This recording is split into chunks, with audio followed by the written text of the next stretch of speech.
Internet, I'm Simon Squibb, your host at the Good Luck Club. I believe luck is an ingredient that's necessary for a successful life. Whatever you're starting, building or shipping, I'm here to tell you, without luck, you're not going to make it. I've been testing my luck as an entrepreneur since I was 15 years old. I have had plenty of failures and successes.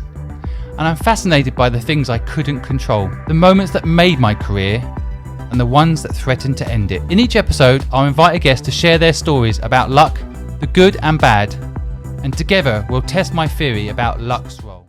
Today I am with NiQ Lai, one of Hong Kong's leading CEOs. He's the co-owner of Hong Kong Broadband Network, one of the region's leading broadband suppliers. He has pioneered a co-ownership model that today involves nearly 930 people that are part owner in the business with him. It's a revolutionary model that I think we should all copy. And any entrepreneurs out there that are looking to build a business with purpose could learn from NiQ's insights on how this model works. NiQ has also taken his company through SARS, through the financial crisis, and today through the panic of coronavirus. Hong Kong is coming out the other side. There's some lessons we can learn from Hong Kong and from NiQ today on how to survive coronavirus and long-term, how to be an inspirational, pioneering entrepreneur. So NiQ, welcome and thanks for joining us live from Hong Kong. Thanks, Simon. It's good to be here. It's good to see you again. It feels like it's been a while. A lot has happened in the last 12 months, and even in the last 8 weeks, the world just seems to have turned upside down. But how are you doing? How's the family and how's the business? Well, the situation is unprecedented. But whenever there is a crisis, there is opportunity. And we're here to work our way through it.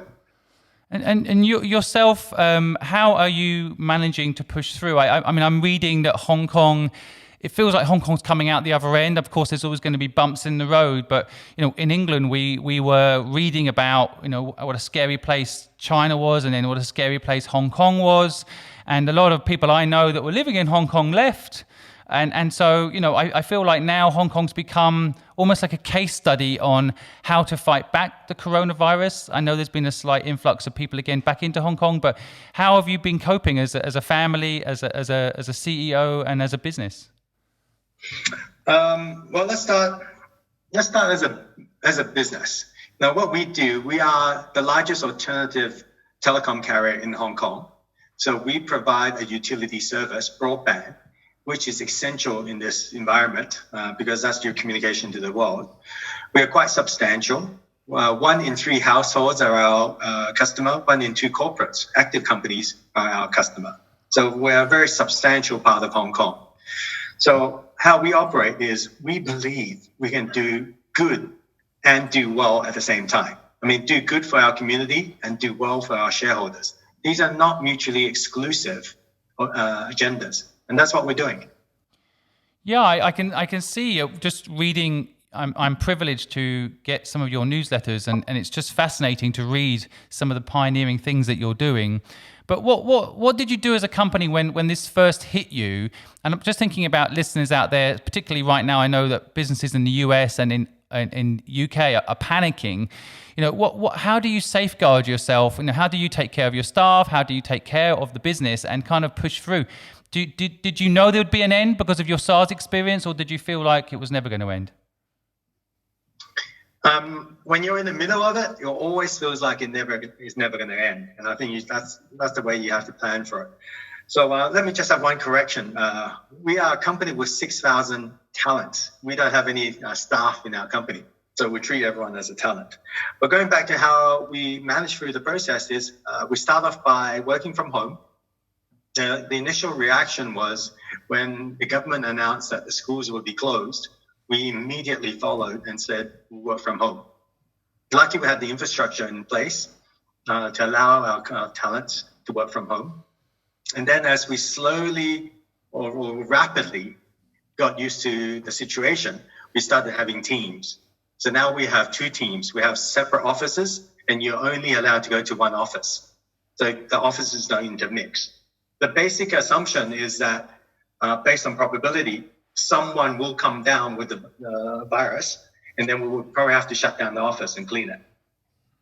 So you go to you run the operation as if the worst case is happening.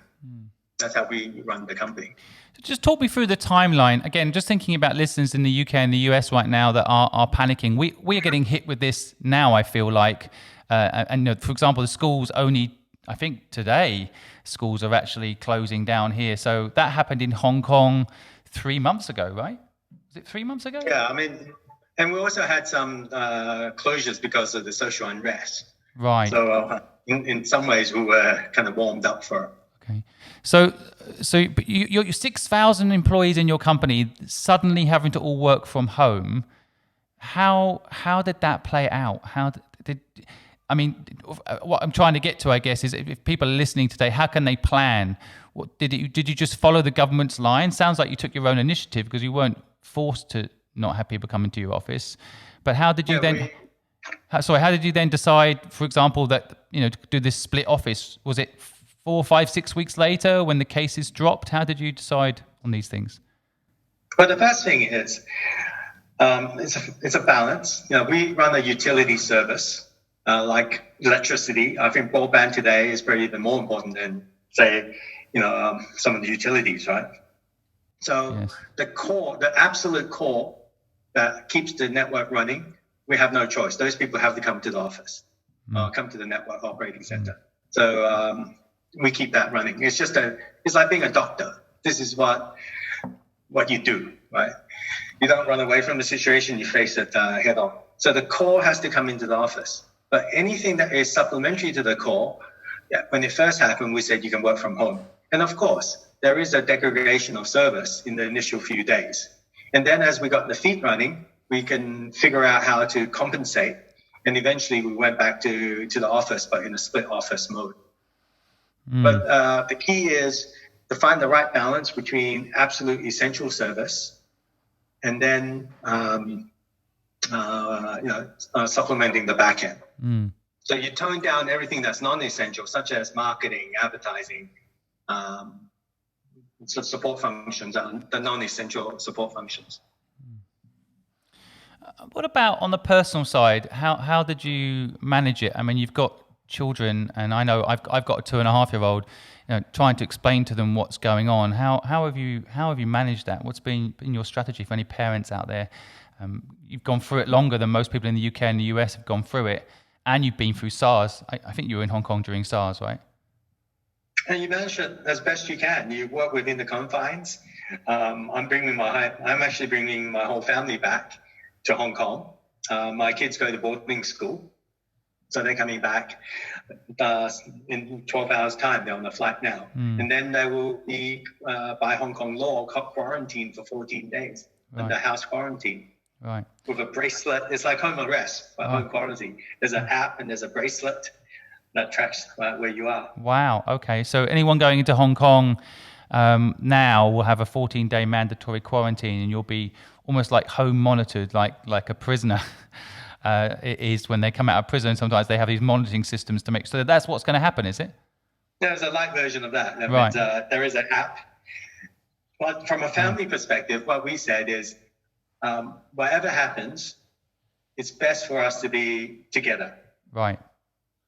Couldn't agree more. So let's not spread out around the world. Right. Let's try and get together. Whatever happens, we will address it together. Right. Actually, the silver lining in these situations is that we actually get to spend a lot more time together. Totally. I'm working from home today. I'm doing this podcast live from my home, and it's actually nice. My son is playing in the room downstairs with his mum, and there's something nice about having that human family work life connection that I think a lot of people might now get to experience. I think, I got a black eye yesterday from my son because we were playing rougher than normal. So you can get some work injuries even at home, it seems. But I agree with you. I agree with your sentiment that there's a silver lining to this, which is definitely we get to spend more time with our family. I think that, again, I'm always thinking about the listeners and what they might find useful. When you think about this situation with your business, I mean, you're in a very unique position because you're providing, like you say, I think it's a vital service right now. If broadband goes down in the US, in the UK, or in Asia, when everyone's at home and worried anyway, you want to 10 times the panic, that's probably it. If people suddenly can't connect to what's going on and hear the news and so on, I mean, I see the downloads on Netflix, it must just freak people out. So you're doing a crucial thing, keeping broadband up and running. But there must also, it must also be a lot of pain. You mentioned businesses there. There must be a lot of businesses in pain right now. That's going to affect your bottom line. But how have you coped with all of that? Okay, so first of all, what we do is we always look back at our own experiences and try and learn from what we have achieved in the past. For example, typhoons happen quite often in Hong Kong. You get 2 or 3 typhoons. I think last year we had a massive Typhoon 10 that pretty much wiped out the city, and the city was down for a day or two. So what we're going through now is just like that period of intensity, but extended. And so there was a crisis. You have to make a judgment call. You send your colleagues out when the typhoon signals out because the service is down. These are judgment calls. So we take that kind of crisis management situation and just use the crisis as the new norm. That's how we manage the network side. In terms of how we engage the community, we do what we can. So we went out and offered a 1-month waiver because we saw that the community is suffering. So we offered a 1-month waiver of our telecom services pretty much across our whole customer base. Now, 1 month is a substantial revenue exposure for us. It's 1 in 12 months, right? We have a 12-month kind of charge program. The other program we just launched is, when the virus hit, everybody talks about going online, using Zoom, Teams, etc. But what we recognize in Hong Kong is some families cannot afford broadband at home. They can't even afford a PC. So we do our part. We are offering 10,000 free lines to be installed at absolutely no cost for the underprivileged. That represents about 1% of our lines. Wow. This is why I wanted to talk to you. You're in a unique position that you're the founder and CEO of a very large company that's critical at this moment, that's making human decisions. And I hope that today, for example, the broadband suppliers in the US or in the UK are listening and will take note of what you've done as an example, because I think there's a lot of people in England right now that need good broadband and can't afford it. I think there's people right now in London that need access to information and can't get it. And I hope that they follow your example, because it's amazing. And I've known this about you anyway, because I've known you a long time. I know that you as a leader are quite unique. And so it's just examples right now, times like this, I think show people's true colors. So, hats off to you for doing that. Do you, when you make these decisions, how does it happen in the boardroom? How does it manifest itself? I mean, surely the conversation of the huge loss that's going to cause you, especially when you're in the middle of the dark tunnel of not knowing when this is going to end, that must come up. But how do you make these decisions? What helps is we have a very, very clear core purpose. And everybody in the company knows this. Our core purpose is to make our home a better place to live. Now, that may sound like a Michael Jackson chorus line, but we actually execute it day by day. So we say, yes, it's 1/12 of our revenue is a substantial hit, but it's something that we can afford, and it's the right thing to do. And in the long run, we actually think it will be brand accretive. In the long run, I think more customers will come onto our network, by their own accord, and less customers will leave us over time.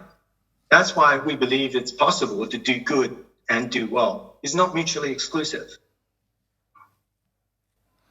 And we hope in doing so. Now, 1/12 of a telecom bill in your overall household expenditure is not a huge amount. It's material, but it's not a huge amount. But imagine if we can inspire others to do the same. Imagine if you get 1/12 off your electricity, your gas, your mobile bill, etc. Imagine if a supermarket let you shop for free for a month. I think it's there's a movement there that you could create. I think, and I hope that this broadcast today helps encourage people to think the way you think. And I think more leaders need to think the way you think. A lot of them are caught in the headlights and not thinking about it. Actually, it's interesting you mentioned purpose, because I also say this a lot to people, that you've got to know your purpose in business, not just what you do and how you do it, but why you do it. The Simon Sinek, why you do it piece. And so you've really embedded it in your business. And I know I feel like I'm gushing over you now, but it's just, fantastic what you've done. And I think it's amazing that you see it this way. But I still can't imagine that boardroom meeting when you don't know when this is going to end, because this is seen as more serious than SARS. And you're in the middle of it, and you decide to, give away revenue that you need to pay your people so that they can continue to buy food. So there is that trade-off, isn't there? Where you don't want to in any way. You almost need your reserves. That's the feedback I get from businesses here now. If I said to them, help people for a month, the feedback would be, well, we need to keep our reserves because we don't know what's coming down the road. Do you think SARS helped you see that this would end? Do you think that's been one of the benefits of SARS to businesses in Hong Kong? No, certainly past experiences help. I mean, we've gone through crises before.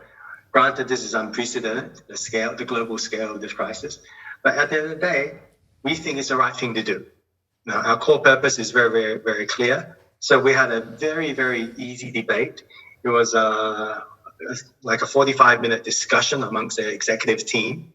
Then we brought the idea to our board, and the board approved it within a couple of days by email.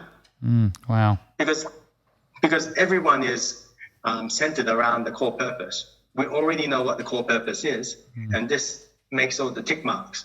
Now, we also work out the worst case. What's the maximum exposure that we have with this monthly waiver? And we believe our balance sheet is strong enough to take that hit. I noticed Hong Kong, again, I lived in Hong Kong for 20 years, so I have a lot of admiration for the city. I mean, it does things wrong. We all know that. Nowhere's perfect. But I noticed the differences between London and Hong Kong. For example, all the door handles, lifts, everything is cleaned every hour in Hong Kong when there's a crisis like this. But here, that's not happening. Can you pinpoint any other things that are happening in Hong Kong that people need to learn worldwide about how to control this virus? Well, I think one key difference I noticed is wearing masks. Now, the irony in wearing a mask is it probably does not protect you. The gaps in your eyes are exposed and so forth. But what it does do is protect others. If you're sick and you're coughing into your mask. You're not coughing into the public space. But wearing a mask only works if everybody wears the mask. Right. So, I agree with you. That is an important lesson that is not clear. I mean, I was living in Hong Kong during SARS. I wore a mask. But here, for some reason, I don't know, there's an element of it getting access to good quality masks. There is an element of fashion. People don't want to look odd. There is also an element here that if you wear a mask, you are sick. The opposite to what you're saying. There's an image, that person's wearing a mask, they must be sick. And people, act like they've got the plague, whereas they're actually doing the opposite. Like you say, they're protecting other people. Actually, it started. If you go back, I remember when I first saw people wear masks, it was in Japan. It was about 20 years ago. And I thought it was odd. Then I asked the locals, and they said it's to prevent the spread of the cold. They were being courteous to your neighbor. Because, standing in the sardine kind of subway, that's why people wear masks. Yeah, I think there's another good learning there for people listening. Wear a mask. I'm going to wear my mask from now on, Nick. You make me realise, and I lived in Hong Kong, so I know what you're saying is true. But I think a lot of people misunderstand it. I think there needs to be a campaign around that exact thing. In fact, there's a misunderstanding. Any other insights? Anything else you think Hong Kong businesses are doing or Hong Kong is doing that we can learn from, the rest of the world could learn from? No, I think you do what you can. You do what is within your control.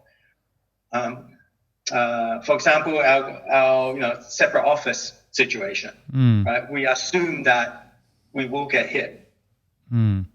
with a virus, statistically, you will get hit. And then you work on that assumption, then you work backwards. Right. The senior executives are in different groupings. So we assume that, and you have redundancy built in, redundancy on redundancy on redundancy built into the process. Hopefully what would happen is somebody gets the disease, you go into the symptoms period, and then you come out of it and you recover. But you have to be ready for that. Yeah, I mean, people in England could probably relate to this if I told everybody or reminded everybody that, the Queen, often when she travels, she doesn't travel with the whole family, because there's always an element of like, if that plane crashes, we need, a succession line to live on. So she always, the families travel separately. So, there's some element of that with the office, isn't it? If you want to survive, you've got to sometimes create that sort of separated office environment, which I think no one in England is thinking about. I've spoken to probably 100 odd business owners in the last few weeks, and I can't think of anyone that's actually thinking about that idea. I mean, there's also, of course, a structural issue. Having 2 offices is more expensive than 1, probably. And having the ability to create a system that allows people to know where to go and when to go. I mean, our government can't even tell people when exactly they should go to school or not.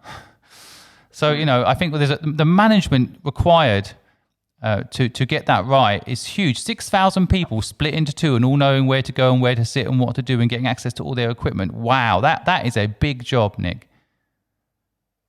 How did you do it? It's distributed. I mean, it's not 6,000 people in one office. It's all throughout technicians around the region and so forth. But, I mean, that's the general philosophy. And are you communicating more on things like Zoom? The Zoom share price has gone through the roof. But do you? Yeah, we are. So that's. We use something similar called Teams with Microsoft. Oh, okay. It's part of the Outlook package. And just because people out there wondering how to communicate, do you think Teams is better than Zoom? Just no big difference. They're all good. It's much of a muchness. Okay. Well, normally on these podcasts, coronavirus doesn't dominate, and I really enjoy chatting to entrepreneurs a little bit about them and their lives. And I often, maybe we could go lighthearted for a second, because the coronavirus is probably overloading everyone, but your tips have been amazing. But why don't we go lighthearted for a second?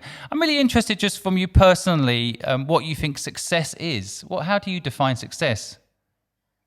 I think Simon Sinek has a great quote. He said, success is not measured in what you achieve for yourself. It's measured in what you achieve for others. Along that lines, it's not a word for word quote.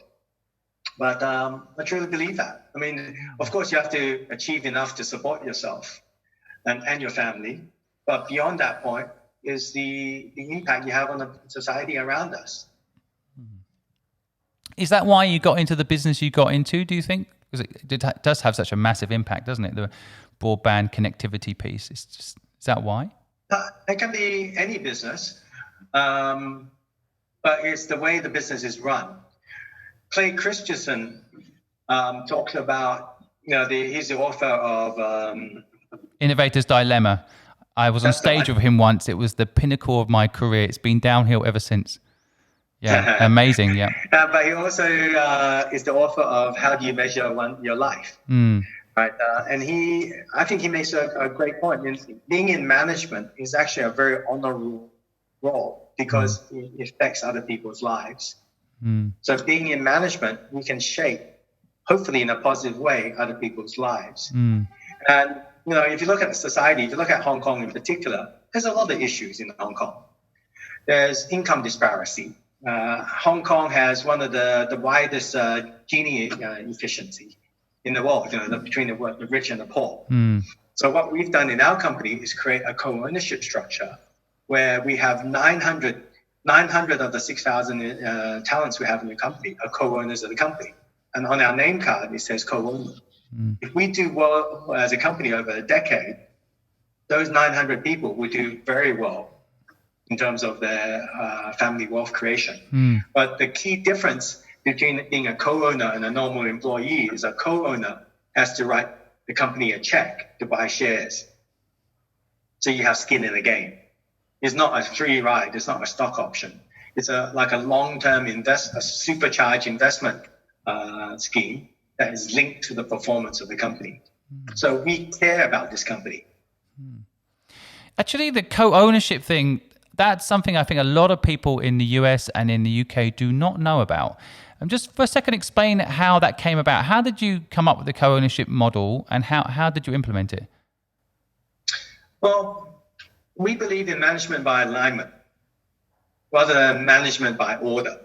So if you are fully aligned, the biggest problem in the kind of corporate world, I think, is the management agency issue, whereas management are incentivized differently to shareholders. Management want a bigger bonus at the cost of shareholders.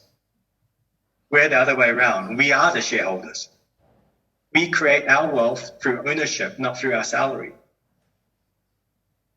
So that's what we want to do. Skin in the game is about this. I'll ask you a very, very simple question. What's the easiest way to ensure a large bridge is built safely for the long term? Well, I guess everyone's going to use that bridge. Make sure everyone has access to that bridge so that everyone has a vested interest in making it safe and making it work. Yes, along that lines. You get the people who design, build, and maintain the bridge to live underneath the bridge with their families. Then you don't need to have rules about safety, about regulated safety checks, etc. If the people who build, maintain the bridge live underneath the bridge with their families, think about it, because there are actual natural conflicts of interest. The designer of the bridge may want to win bridge design awards, not to build the safest bridge, but wants to win accolades. The builder of the bridge, the construction company, wants to use the cheapest materials to maximize the profit. But the maintenance person just wants to do the tick marks to make the minimum regulatory commitments. These are all natural conflicts. But if you make them all live under the bridge with their families, you don't even need rules. That's what we do. We have 900 families living under our company, Hong Kong Broadband, the bridge. Wow. That's why when we work from home, we're not so worried about people skiving, right? About people not working. In fact, our people actually complain a little bit in that when they work from home, they're actually working a lot harder than working in the office. Because in the office, it's defined 9 to 5. At home, they're working 24/7. Wow. Okay. Well, I normally with these podcasts, I try to keep it to half an hour so that people can listen to it easily. But I just wanted to maybe wrap up and ask a few final questions. I'm just interested if you think that being an entrepreneur is something you're born with, or you basically it can be taught. I mean, your journey as an entrepreneur is pretty amazing. What do you think about that? Is it you born or bred to be an entrepreneur? I would say more, developed over time. Not born, certainly not a natural talent. It does take a lot of reading. It takes a lot of insights. It takes a lot of mistakes. But at the end of the day, it depends on how you want to measure your life. There's a lot of people who are going to be sitting at home for a little while now in the UK and the US while we sit out this virus and hopefully it dies off. Any books you advise people read if they're looking for inspirational leadership or to get kind of the insights that you've got? Any top 3 perhaps? Yeah, plenty. Purpose Incorporated by John Wood. I think that's a fantastic book. And that has truly inspired our company. Based on that book, we have set aside a fund funded by co-owners. Basically, we donate some of our shares, some of the profits that we've made in the past into that fund perpetually. So we give it away. And then the shares sit in that trust and will grow as the company grows. And then we use the dividends from that fund to perpetually fund nonprofit ideas. Skin in the Game by Nissan Taleb. That's a key part of our co-ownership structure about living under the bridge. Delivering Happiness by Tony Hsieh of Zappos, about exceeding service expectations of your your customers, actually delivering happiness through your service. So there are plenty of books. Fantastic. Thank you so much, Nick. One final question, this is the light-hearted one I always try to finish with. But if you went back to your younger self and gave some advice, what would it be and how young were you when you give this advice? Make more mistakes. Age 5. Make more mistakes and make them when you're younger. Oh, make more mistakes. That's a good one. I might use that as the quote when I tell everybody to watch your podcast. But thank you so much, Nick, for your time. I think we'll jump over now and do a 10-minute Q&A, but we'll do that offline, and then we'll put it up later for people to listen to. But thank you so much, Nick, for joining us, and we'll jump over now to offline. Thanks, everyone. Pleasure. Thanks, Simon.